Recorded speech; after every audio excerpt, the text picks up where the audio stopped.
jd1noticias.com, a notícia no seu celular.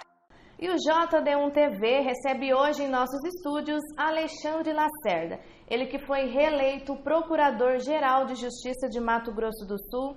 Alexandre, seja bem-vindo ao nosso programa. E vamos para a primeira pergunta. O senhor acaba de ser reeleito com 97% dos votos em uma candidatura única. Qual o recado dessa situação inusitada na história do Ministério Público de Mato Grosso do Sul? Bom dia, Rosana. Agradeço Danilo e o JD1 pela oportunidade novamente de estar conversando com a população sul-mato-grossense. O recado que é dado, eu acho que é bem pós-pandemia, que eu quero acreditar que a pandemia chegou ao fim, é da unidade do Ministério Público, da instituição. Nós tínhamos uma instituição, e essa era uma crítica que eu vinha, apesar de ser candidatura única, estar no mandato. Antes, eu tinha uma crítica quanto a diversos ministérios públicos, diversas formas que a instituição atuava. E a pandemia foi uma grande oportunidade para que nós pudéssemos enfrentar temas de extrema relevância, tal como leitos de UTI, medidas restritivas, economia, preços abusivos, combustível. A vida da sociedade mudou completamente nesses 2 anos. E não tinha outro caminho a não ser sentarmos uma instituição formada por 219 membros, que tem o dever de proteger a sociedade sul-mato-grossense e ser exemplo para o Brasil, conseguir falar uma única voz. E esse foi o sentido que nós conseguimos construir. Construímos muito bem, tanto é que Mato Grosso do Sul, eu posso afirmar com absoluta convicção que todos esses grandes temas que envolveram a vida em sociedade nesses 2 anos de pandemia, todos passaram pelo Ministério Público. O Ministério Público não foi tão somente aquele que saía na mídia, que judicializava, que demandava, mas que ajudava a construir soluções com a sociedade e com os poderes. Procurador, o Ministério Público já foi muito criticado por operações midiáticas aqui no Estado.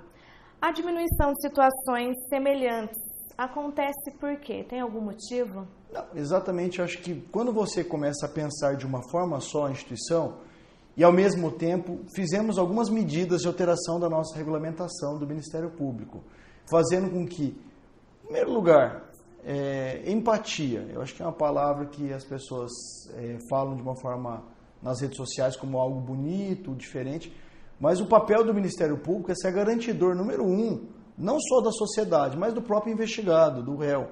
Ele tem o direito de se responder um processo dentro das regras do jogo, sem espetacularização, porque é um ser humano aquilo ali.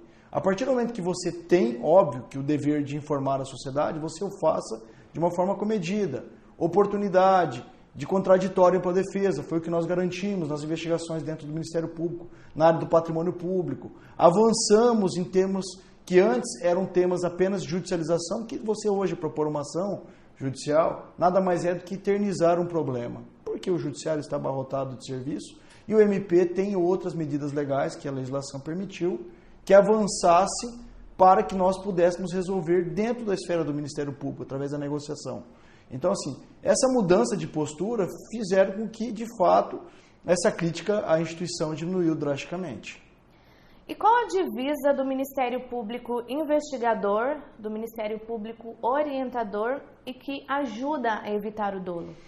Na verdade, o Ministério Público que nós temos, como eu falei, da mudança de regulamentação, nós somos um dos poucos ministérios públicos do Brasil que hoje, na investigação na esfera administrativa civil, nós ouvimos o investigado. Isso não existia antigamente. As pessoas acordavam com uma ação judicial, com uma operação dentro da sua casa e não tinham oportunidade de um contraditório. Essa foi uma postura que nós modificamos, foi até na gestão anterior à minha e que vem gerando grandes frutos. Então, assim, o Ministério Público que investiga é o Ministério Público hoje, que eu posso afirmar que 98% das investigações de combate à corrupção e meio ambiente são feitas pelo Ministério Público. Mas, ao mesmo tempo, nós temos que separar o joio do trigo, separar aquele político que, de fato, praticou corrupção, esse o Ministério Público vai investigar com vigor e vai responsabilizá-lo, daquele pequeno gestor, prefeito, gestor de qualquer órgão público, que comete uma irregularidade administrativa que não deve ser sancionado com toda a força e vigor da lei de improbidade. Tanto é que, recentemente, a própria lei de improbidade modificou para tentar fazer essa separação.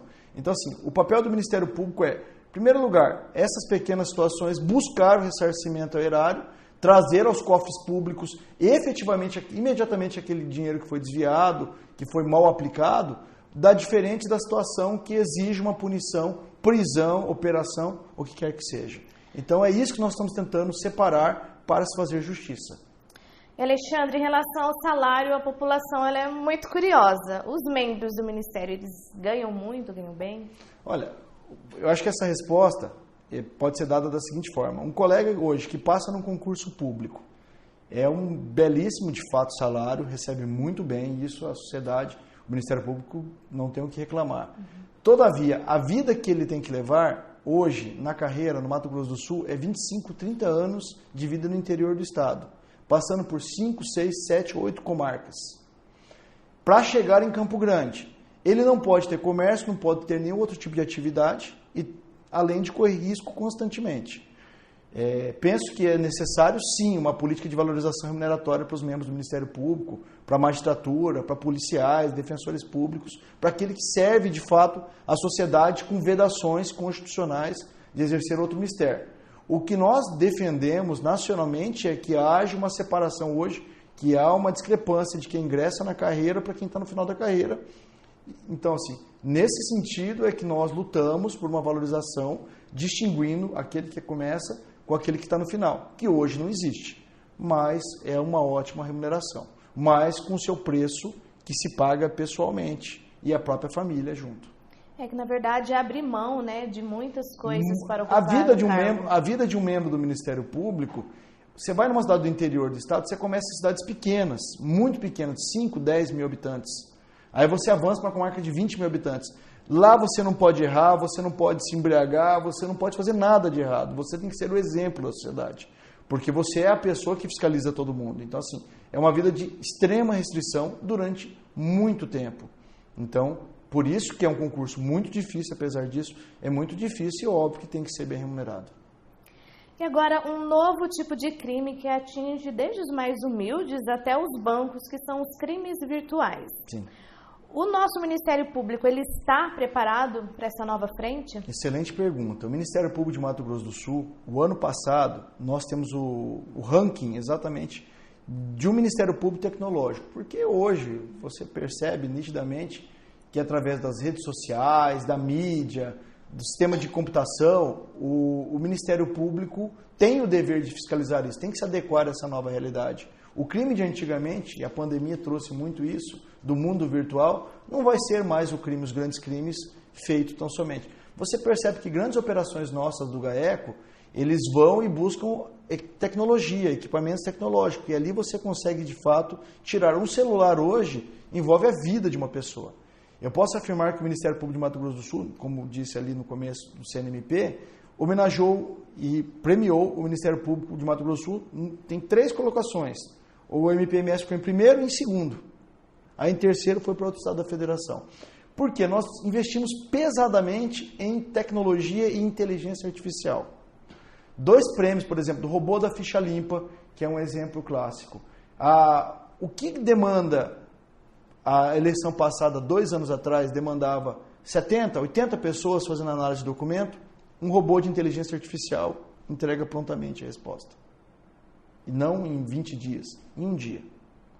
E isso nós estamos fazendo hoje na execução penal, na Maria da Penha, mapa do crime. Hoje nós estamos mapeando em bairros, regiões onde de fato está ocorrendo violência, para que o promotor possa ali atuar e fazer uma medida, juntamente com a Secretaria de Segurança Pública, mais eficaz.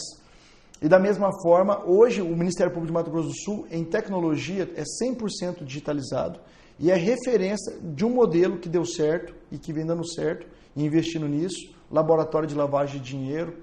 Então, assim, esse é o futuro de uma instituição que tem que estar antenado com a realidade. E da mesma forma, nessas eleições, nós vamos trabalhar duramente na questão das fake news, acompanhamento e responsabilização. Criamos um laboratório de crimes cibernéticos aqui no Mato Grosso do Sul, estamos investindo pesado nisso, para que a gente possa trazer uma eleição transparente, limpa e democrática. Bacana, daqui a pouquinho a gente vai falar, inclusive, como que vai ser, né, esse trabalho nas eleições deste ano. O Ministério Público, ele protege os seus dos próprios excessos? Com certeza. A responsabilização hoje, quer seja no Conselho Nacional do Ministério Público, quer seja a corregedoria local, hoje tem uma estrutura que o corregedor local do Mato Grosso do Sul tinha uma estrutura, nós dobramos a estrutura dela. E da mesma forma passamos recentemente por correção no Conselho Nacional do Ministério Público e sempre que possível nós estamos orientando, conversando, trabalhando, porque eu posso afirmar hoje que dos 219 membros da minha instituição, todos são pessoas honradas, são pessoas de bem. Ninguém responde por investigação por corrupção. Agora, se tem este ou aquele ponto que deve ser corrigido, nós estamos trabalhando por isso. E agora 2022 é um ano eleitoral. Como que o Ministério Público atuará no acompanhamento das eleições? O Ministério Público, essa eleição, por ser de padrão, é um trabalho em conjunto do Ministério Público Eleitoral, que é o Ministério Público Federal e o Ministério Público dos Estados, com unidade. A atuação do promotor de justiça, que vai ajudar, quer seja em Sonora, quer seja em Sete Quedas, Três Lagoas ou Corumbá, o Campo Grande será a mesma. Trabalharemos com muito investimento em tecnologia, inteligência artificial e acompanhamento das redes sociais, ao mesmo tempo na própria internet. Então, o nosso investimento que já estamos fazendo de anos, com certeza trará resultados positivos. Mas óbvio que o papel do Ministério Público e do Poder Judiciário, que se aproximam muito nas eleições, é de mero participante. O ator principal é a população, são os candidatos. Então, assim, o papel do Ministério Público é de atrapalhar o menos possível, óbvio, cobrando rigor na legislação e aqueles que abusarem serão responsabilizados, mas de forma discreta e responsável. Alexandre Lacerda, quero agradecer mais uma vez a sua presença aqui nos nossos estúdios e queria que o senhor deixasse as suas considerações finais. O que eu falo para o cidadão sul-mato-grossense é que nesses 2 anos de extrema dificuldade que todos vivenciamos e até hoje estamos sofrendo consequência, vide o preço do supermercado, do posto de combustível, é uma decorrência não só de uma realidade do Mato Grosso do Sul e do Brasil, de todo o planeta. Estamos vivenciando hoje uma guerra, e se de tudo isso que nós passamos e vivenciamos não aprendermos nada, em especial empatia, que é se botar no lugar do outro, de nada serviu esta pandemia. Nós temos que aprender a olhar o outro com responsabilidade. Nisso passa a minha própria instituição. Foi isso que eu trabalhei nesses 2 anos, convencendo os colegas que é importante, mais do que simplesmente o Ministério Público ser um acusador, ele é um defensor da sociedade, é defensor dos direitos de todos, quer seja da vítima, quer seja do réu. E da mesma forma é a sociedade com responsabilidade com o outro. Um olhar empático para o seu pai, para a sua mãe, é muito fácil. Agora, fazer isso por um estranho, por outra pessoa, da mesma forma, é responsabilidade nessas eleições. Vamos fazer uma campanha, voto não tem preço, tem consequência. Quando você escolhe um político que compra o seu voto, e você vai lá, além de receber, que é um crime, e você ao mesmo tempo dá o voto para esse político, você está elegendo uma pessoa que não tem um compromisso com a sociedade. Então, é importante que nós façamos a nossa parte e cobramos postura das instituições, do Ministério Público, do Judiciário, dos políticos, uma responsabilidade maior com todos. Eu acho que essa é a finalidade principal desta pandemia, nos ensinar a olhar o outro com amor, nos ensinar a ter responsabilidade com o próximo e se preocupar efetivamente com cada um de nós. Só assim nós conseguiremos ter uma vida melhor, um futuro melhor, não por nós tão somente, mas por nossos filhos e nossos netos. Desejo muita sorte a todos e um ótimo 2022. Tadeu1noticias.com, a notícia no seu celular.